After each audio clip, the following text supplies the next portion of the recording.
லவ்தேத்து இயேசுஸ் கிறிஸ்துஸ். இயேசு கிறிஸ்துவுக்கு புகழ். தமிழ் கூறும் நல்லுலகில் வாழும் அனைத்து அன்புள்ளங்களுக்கும் வத்திக்கான் வானொலியின் வணக்கம். இறைவன் உங்கள் உள்ளத்தையும் இல்லத்தையும் தன் அன்பாலும் அருளாலும் அமைதியாலும் இன்றும் என்றும் நிரப்புவாராக.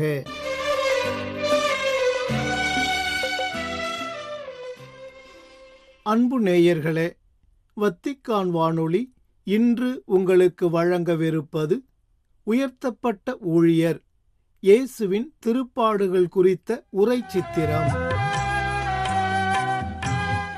ஆக்கம் திரு ரான்சம். பங்கு பெற்றோர் திரு அலெக்சாண்டர், திருமதி சிமோனெட், திரு ரான்சம். ஒளிப்பதிவு திரு வின்சென்ட் ராஜ், வின்சி டிஜிடெக். தயாரிப்பு நவராஜன், அன்பின் மடல். சிலுவை மரமே, சிலுவை மரமே, உன்னை நான் முத்தி செய்கிறேன். சிலுவை மரமே, சிலுவை மரமே, உன்னை நான் முத்தி செய்கிறேன். இறைவன் இயேசு உன்னை சுமக்க என்ன தவம் செய்தாய்? இறைவன் இயேசு உன்னை சுமக்க என்ன தவம் செய்தாய்? சிலுவை மரமே, சிலுவை மரமே, உன்னை நான் முத்தி செய்கிறேன். ஐயா, நீங்கள் கபர்நாகும் ஊர் தொழுகை கூட தலைவர் ஆயிர்த்தானே? என்னை தெரிகிறதா? நான் தெபோரா. கபர்நாகுமிலிருந்து தான் நானும் வந்திருக்கிறேன். இந்த கொல்கத்தா மலையில் உங்களை நான் எதிர்பார்க்கவே இல்லை. நான் யாயிர்தான் அம்மா. பாஸ்கா பண்டிகை காலம் அல்லவா? தேவாலயத்தில் பலி செலுத்தி வழிபாடு செய்வதற்காக நானும் என் மனைவியும் மகளும் எருசலேமுக்கு வந்தோம். ஆலயத்திலிருந்து வெளியே வந்தபோதுதான் நசரேத்து போதகருக்கு மரண தண்டனை விதித்து கொல்கத்தாவில் சிலுவையில் அறைந்து கொலை செய்யப் போகிறார்கள் என்று தெரிந்தது. அதை கேட்டபோது அதிர்ச்சியும் வேதனையும் அடைந்தோம். என்னால் தாங்கவே முடியவில்லை ஐயா. நாடெங்கும் நல்லதையே போதித்து நன்மைகளையே செய்த இந்த ரபியை இப்படி கொடூரமாக கொன்றுவிட்டார்களே. உண்மைதான் தெபோரா. அதிகாரத்தோடு போதித்தார், வல்லமையோடு பல அருங்குறிகளை செய்தார். ஆனால் இன்று ஒரு குற்றவாளியைப் போல கழுமரத்தில் அறையப்பட்டு இறந்து விட்டார். அவர் சிலுவை சுமந்து வந்ததை நீங்கள் பார்த்தீர்களாயாயிர்? சாட்டை அடிகளால் அவர் உடலெங்கும் இரத்த காயங்கள். தலையில் அழுத்தப்பட்டிருந்த முள்முடியின் காயத்தால் அவர் முகமெங்கும் இரத்தம் வழிந்து கொண்டிருந்தது. துவண்டு தளர்ந்து போயிருந்த அவரால் சிலுவையை சுமந்து கொண்டு நடக்கவே முடியவில்லை. அவர் கீழே விழுந்த போதெல்லாம் படை வீரர்கள் சாட்டையால் அடித்து எழுப்பினார்கள். நான் கூட பலமுறை கூச்சலிட்டு அழுதேன். கூட்டத்தில் இருந்த ஓர் ஆளை வீரர்கள் பிடித்து போதகரின் சிலுவையை சுமந்து வர செய்தார்கள். யாயிர், அங்கே பாருங்கள், நம்மை நோக்கி வருகிறாரே, அவர் போதகரின் சீடர்களில் ஒருவர்தானே? ஆம் தெபோரா, அவர் யாக்கோபு, ரபியின் சீடர்களில் ஒருவர். எனக்கும் பழக்கமானவர்தான். யாக்கோபு, நீங்களும் இங்கு நடந்த கொடுமைகளெல்லாம் பார்த்தீர்களா? பார்த்தேன் யாயிர். ஆளுநரின் மாளிகையில் ரபியின் தோள் மீது சிலுவை ஏற்றப்பட்ட நேரத்திலிருந்து திரளான மக்கள் கூட்டத்தில் மறைவாக அவரை பின்தொடர்ந்து வந்தேன். இந்த மலையில் அவர் கழுமரத்தில் அறையப்பட்டு தொங்கியதையும் இறுதியில் துடிதுடித்து உயிர் விட்டதையும் பார்த்தேன். மதிய வேளையில் 3 மணி நேரத்திற்கும் மேலாக நாடெங்கும் இதுபோல இருட்டானதாக நாம் கேள்விப்பட்டதே இல்லை. அவர் பெருமூச்சு விட்டு உயிர் துறந்த சமயத்தில் நிலநடுக்கமும் பலத்த சூறைக்காற்றும் நம்மை நிலைக்குலைய செய்து விட்டன. ஆம் யாயிர், ரபி உயிர் துறந்த நேரத்தில் எங்கும் சூழ்ந்திருந்த இருளையும் நிலநடுக்கத்தையும் கண்டு அச்சமும் திகிலும் அடைந்த நான் நிலை தடுமாறி விழுந்து விட்டேன். யாவே கடவுள் வாக்களித்த மெசியா இவர்தான் என்பதை இயற்கையும் தன் வழியில் உறுதிப்படுத்திவிட்டது. நீங்கள் சொல்வது சரிதான் யாக்கோபு. அவர் செய்த பல அறிகுறிகளை எல்லாம் இறை வல்லமையோடு செய்தார் என்று கேள்விப்பட்டேன். அதனால்தான் பல ஆண்டுகளாக என்னை வாட்டிய நோயை போதகர் நிச்சயமாக குணப்படுத்துவார் என்ற நம்பிக்கையோடு பல நாள்களாக அவரை பின்தொடர்ந்து வந்தேன். எனக்கு நினைவிருக்கிறது அம்மா. நாங்கள் யாயிர் வீட்டுக்கு செல்லும் வழியில் ரபியின் ஆடையை தொட்டவர் நீதானே?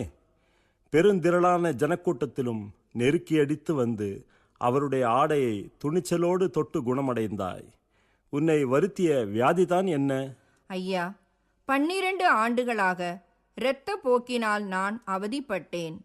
என்னை தொட்டாலே தீட்டு என்பதால் என் சொந்தங்கள் கூட என்னை ஒதுக்கிவிட்டார்கள். என் நோய் குணமாக என்ன செய்வது என்று நான் வருந்திய போதுதான் நாசரேத் போதகர் செய்த அதிசயங்களை பற்றி கேள்விப்பட்டேன்.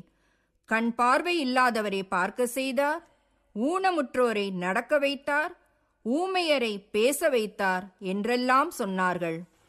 அதெல்லாம் உண்மைதான் அம்மா. கடவுள் நம்மை விடுவிக்க வரும்போது பார்வையற்றோரின் கண்கள் பார்க்கும், காது கேளாதோரின் செவிகள் கேட்கும். அப்பொழுது கால் ஊனமுற்றோர் மான் போல் துள்ளி குதிப்பர், வாய் பேசாதோர் மகிழ்ந்து பாடுவர் என்று இறைவாக்கினர் எசாயா 700 ஆண்டுகளுக்கு முன்பே சொல்லியிருப்பதைத்தான் நாசரேத்து ரபி நிறைவேற்றினார். ஆச்சரியம்தான் யாக்கோபு. இறை வல்லமையுடையவர் மட்டுமே செய்யக்கூடிய வியப்பான வல்ல செயல் ஒன்று என் தொழுகை கூடத்தில் நடந்தது. ஒரு ஓய்வு நாளன்று போதகர் தொழுகை கூடத்துக்கு வந்தார். அங்கே வலது கை சூம்பியவர் ஒருவர் இருந்தார். போதகர் மேல் குற்றம் காண காத்திருந்த சிலர் அவரிடம் ஓய்வு நாளில் குணமாக்குவது முறையா என்று கேட்டனர். அதற்கு போதகர், ஓய்வு நாளில் நன்மை செய்வதா தீமை செய்வதா, உயிரை காப்பதா அழிப்பதா, எது முறை என்று கேட்டார். கேள்வி கேட்ட யாருமே பதில் சொல்லவில்லை. உடனே ரபி கை சூம்பியவரை பார்த்து, உமது கையை நீட்டும் என்றார். சூம்பிய கையை அவர் நீட்டியவுடன் அது மற்றொரு கையைப் போல நன்றாக குணமடைந்தது. நானும் இந்த அற்புதத்தை கேள்விப்பட்டேன் தலைவரே. போதகர் செய்த புதுமைகளை கேட்டபோது நாசரேத்து ரபி என்னை நிச்சயம் குணப்படுத்துவார் என்று நம்பினேன். நீ நம்பிக்கை வைத்தது சரிதான் தெபரா. ஆனால் போதகரை என் வீட்டிற்கு கூட்டிச் சென்றபோது அவரை சுற்றி ஏராளமான ஜனக்கூட்டம் நெருக்கி தள்ளிக்கொண்டு பின்தொடர்ந்து வந்தது. 12 ஆண்டுகளாக இரத்தப்போக்கினால் கஷ்டப்பட்ட நீ அந்த கூட்டத்தில் எப்படி ரபியின் அருகில் வந்தாய்? பல மாதங்களாக நான் அவர் போகும் இடங்களுக்கெல்லாம் அவரை பின்தொடர்ந்து வந்தேன். இரத்த போக்குடன் இருப்பவரை தொடுவது நம் திருச்சட்டப்படி தீட்டு. அதனால் நெருங்கி வராமல் தயக்கத்தோடு தூரத்திலேயே அவர் பின்னால் வந்தேன். என்னை தொட்டாலே தீட்டு என்பதால் நான் எப்படி ரபியின் முன்னால் வர முடியும்? ஆனாலும் பின்னால் இருந்து அவருடைய ஆடையின் விளிம்பை தொட்டாலே நலம் பெறுவேன் என்ற நம்பிக்கை என்னுள் வலுவடைந்தது. அதனால் கூட்டத்தை பொருட்படுத்தாமல் நானும் நெருக்கி அடித்து அவர் அருகில் வந்து அவருடைய ஆடையின் ஓரத்தை தொட்டேன். தொட்டவுடனேயே என் இரத்தப்போக்கு நின்றது. நானும் முற்றிலும் குணமடைந்தேன். நீ நலமடைந்தது உண்மையிலேயே அற்புதம்தான். ஆனால் போதகர் உடனே அந்த இடத்திலேயே நின்று சுற்றிலும் பார்த்து, என் மேலுடையை தொட்டது யார் என்று கேட்டார். என் மகளை பற்றிய கவலையோடு இருந்த நான் போதகர் நின்று விட்டதைக் கண்டு பதறிப்போனேன். ஆம் யாயிர், எங்களுக்கும் புரியவில்லை. அந்த கூட்டத்தில் ரபியின் மேலுடையை தொட்டவர் யார் என்று யாருக்கு தெரியும்? அதனால் நானும் சீமோனும் மக்கள் கூட்டம் சூழ்ந்து நெருக்கி தள்ளுகிறது. ஆண்டவரே, இந்த நேரத்தில் என்னை தொட்டவர் யார் என்று கேட்கிறீரே என்று ரபியை கேட்டோம். ஆனால் போதகர் சுற்றிலும் பார்த்து கொண்டே, யாரோ ஒருவர் என்னை தொட்டார், என்னிடமிருந்து வல்லமை வெளியேறியதை உணர்ந்தேன் என்றார். உடனே, நீ அவர் முன்னே வந்து நின்றது நல்லதாயிற்று. அவர் கண்டுபிடித்து விட்டதைக் கண்டு பயந்து போன நான் நடுங்கியபடித்தான் போதகரின் முன்னால் வந்தேன். இரத்த போக்குடைய நீ திருச்சட்டத்தின் விதிகளை மீறி என்னை ஏன் தொட்டாய் என்று அவர் கோபப்படுவாரோ என்ற அச்சத்துடன் அவர் முன்னே வந்தேன். ஆனால் அவரோ, மகளே, உனது நம்பிக்கை உன்னை குணமாக்கிற்று, அமைதியுடன் போ, நோய் நீங்கி நலமாயிரு என்று கூறி எனக்கு ஆறுதல் சொன்னார். தெபோராவுக்கு ரபி ஆறுதல் சொல்லிக் கொண்டிருந்த போது, உமது வீட்டிலிருந்து வந்த சிலர், மகள் இறந்து விட்டாள், போதகரை தொந்தரவு செய்ய வேண்டாம், சீக்கிரம் வீட்டிற்கு வாரும் என்று உம்மிடம் சொன்னார்கள் அல்லவா? என் மனதிலும் மிகுந்த வேதனை எழுந்தது. ஆனால் போதகர் என்னிடம் பயப்பட வேண்டாம், நம்பிக்கையோடு இரும், அவள் பிழைப்பாள் என்று சொன்னார். நானும் முழு மனதோடு நம்பினேன். என் வீட்டை அடைந்தபோது அங்கே கூடியிருந்த என் உறவினர் எல்லோரும் அழுது ஓலமிட்டு புலம்பிக் கொண்டிருந்தார்கள்.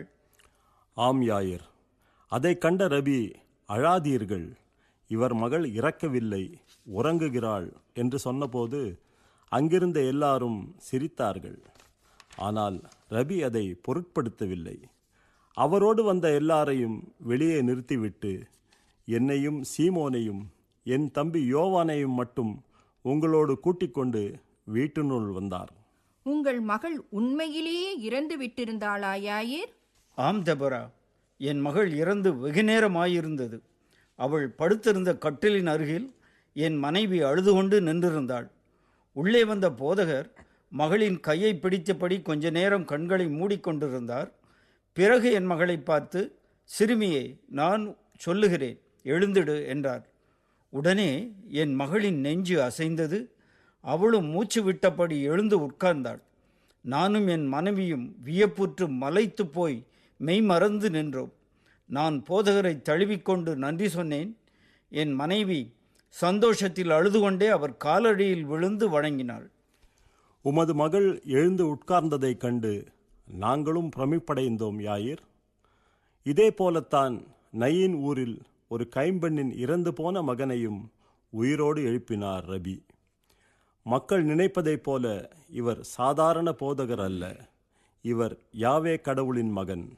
1000 ஆண்டுகளாக இஸ்ரவேல் எதிர்பார்த்து காத்திருந்த மெசியா இவர்தான்.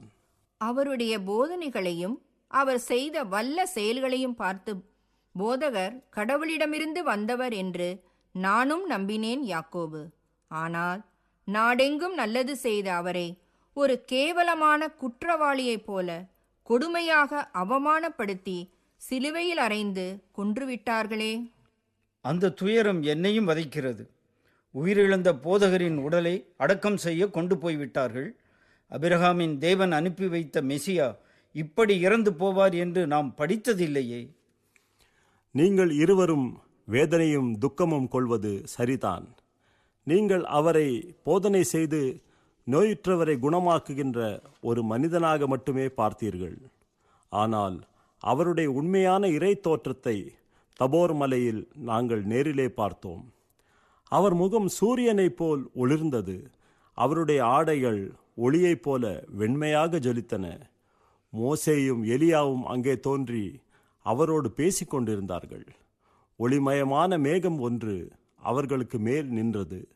அந்த மேகத்திலிருந்து, என் அன்பார்ந்த மகன் இவரே, இவருக்கு செவிசாயுங்கள் என்று ஒரு குரல் கேட்டது. நாங்கள் அஞ்சி நடுங்கி முகங்குப்புற தரையில் விழுந்தோம். நீங்கள் சொல்வது உண்மையா யாக்கோபு? அத்தகைய தெய்வ பிறவியான போதகர் இன்று இவ்வளவு துன்பத்தை அனுபவித்து இறந்து போனது ஏன்? அம்மா, இத்தனை துன்பங்களையும் அவமானத்தையும் தான் ஏற்க வேண்டும் என்று ரபிக்கு ஏற்கனவே தெரிந்திருந்தது.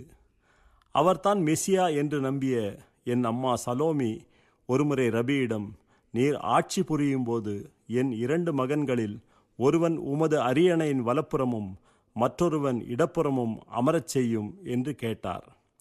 அதற்கு ரபி, நீங்கள் என்ன கேட்கிறீர்கள் என்று உங்களுக்கு தெரியவில்லை.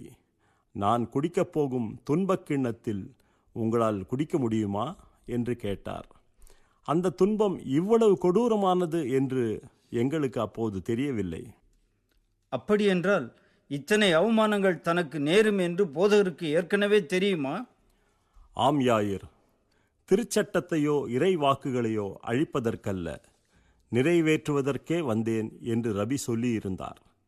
இறைவாக்கினர் எசாயா தனது நூலில் அவரது தோற்றம் பெரிதும் உருக்குலைந்ததால் மனித சாயலே அவருக்கு இல்லாதிருந்தது, மானிடரின் உருவமே அவருக்கு இல்லை என்று எழுதியிருப்பதை படித்திருப்பீர்கள். என் கைகளையும் கால்களையும் துளைத்தார்கள், என் ஆடைகளை தங்களிடையே பங்கிட்டுக் கொள்கின்றனர், என் உடையின் மேல் சீட்டு போடுகின்றனர் என்ற தாவீது அரசரின் பாடலின் வரிகளும் நீங்கள் அறிந்ததே. இவையெல்லாம் இன்று இந்த மலையில் ரபிக்கு நிகழ்ந்ததை நாம் நேரிலே கண்டோமல்லவா? உண்மைதான் யாக்கோபு. என் இரத்தப்போக்கு நின்றவுடன் உன் நம்பிக்கை உன்னை குணமாக்கிற்று என்று அவர் சொன்னபோது அவர் கால்களை தொட்டு வணங்கினேன். இன்று அந்த திருவடிகள் ஆணிகளால் துளைக்கப்பட்டு அதிலிருந்து இரத்தம் வழிந்ததைக் கண்டு அழுகிறேன். என்னை குணமாக்கிய இறைமகனை இதற்கு பிறகு காண முடியாது என்ற துயரம் என் மனத்தை வதைக்கிறது. இதற்கு பிறகு ரபியை காண முடியாது என்று ஏன் நினைக்கிறாய் தெபோரா? துளையுண்ட அந்த திருவடிகள் என்றும் நம்மோடு கூட வரும். நீங்கள் சொல்வது புரியவில்லையே. தெபோரா, யாயிர், கேளுங்கள். நாங்கள் எருசலேமுக்கு வந்து கொண்டிருந்த போது மானிட மகன் தலைமை குருக்களிடமும் மறைநூல் அறிஞர்களிடமும் ஒப்புவிக்கப்படுவார். அவர்கள் அவருக்கு மரண தண்டனை விதிப்பார்கள். அவரை ஏளனம் செய்து சாட்டையால் அடித்து சிலுவையில் அறையும்படி பிற இனத்தவரிடம் ஒப்புவிப்பார்கள். ஆனால் அவர் 3ஆம் நாள் உயிருடன் எழுப்பப்படுவார் என்று ரபி சொன்னார். மேலும் துன்புறும் ஊழியரை பற்றி முன்னுரைத்த இறைவாக்கினர் எசாயா, இதோ என் ஊழியர் சிறப்படைவார், அவர் மேன்மைப்படுத்தப்பட்டு உயர்த்தப்பட்டு பெரிதும் மாட்சியுறுவார் என்று எழுதியிருக்கிறார். துன்புற்றவராக இன்று சிலுவையில் உயர்த்தப்பட்டு உயிர் நீத்த மெசியா அவர் சொன்னது போல நிச்சயமாக மாட்சியோடு மீண்டும் வருவார். ஆண்டாண்டு காலமாக இஸ்ராயேல் எதிர்பார்த்து காத்திருந்த மெசியா இவர்தான் என்று நாங்களும் ஏற்றுக்கொள்கிறோம் யாக்கோபு. துளையுண்ட அவருடைய திருவடிகள் எந்நாளும் நம்மோடு துணை வரும் என்று நீங்கள் சொன்னது துயரமான இந்த நேரத்தில் ஆறுதலாக இருக்கிறது. போதகரை மீண்டும் காண முடியுமானால் அந்த நேரத்திற்காக காத்திருக்கிறோம். ஆணி கொண்ட உன் காயங்களை அன்புடன் முக்தி செய்கின்றே.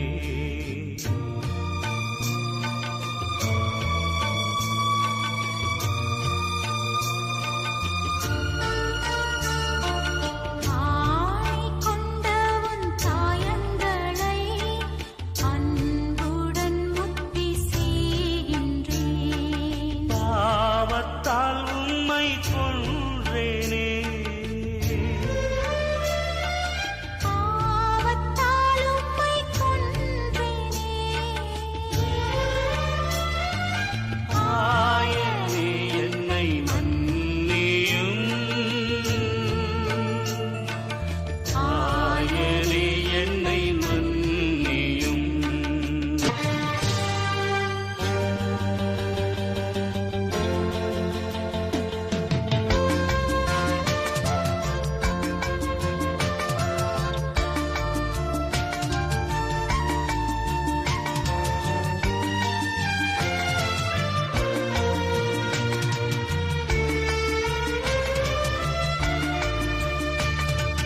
வலது கரத்தின் தாயமே, அழகு நிறைந்த ரத்தினமே. இடது கரத்தின் காயமே, கடவுளின் திரு அன்புருவே. அன்புடன் முக்தி செய்கின்றேன். அன்பர்களே, இந்நேரம் வரை நீங்கள் கேட்டு இறையருள் பெற்றது உயர்த்தப்பட்ட ஊழியர் இயேசுவின் திருப்பாடுகள் குறித்த உரை சித்திரம். ஆக்கம் திரு ரான்சம். பங்கு பெற்றோர் திரு அலெக்சாண்டர், திருமதி சிமோனெட், திரு ரான்சம். ஒளிப்பதிவு திரு வின்சென்ட் ராஜ், வின்சி டிஜிடெக். தயாரிப்பு நவராஜன் அன்பின் மடல். இத்துடன் வத்திக்கான் வானொலியின் இன்றைய நாள் நிகழ்வுகள் நிறைவு பெறுகின்றன. உங்கள் செவிமடுத்தலுக்கு நன்றி. வணக்கம்.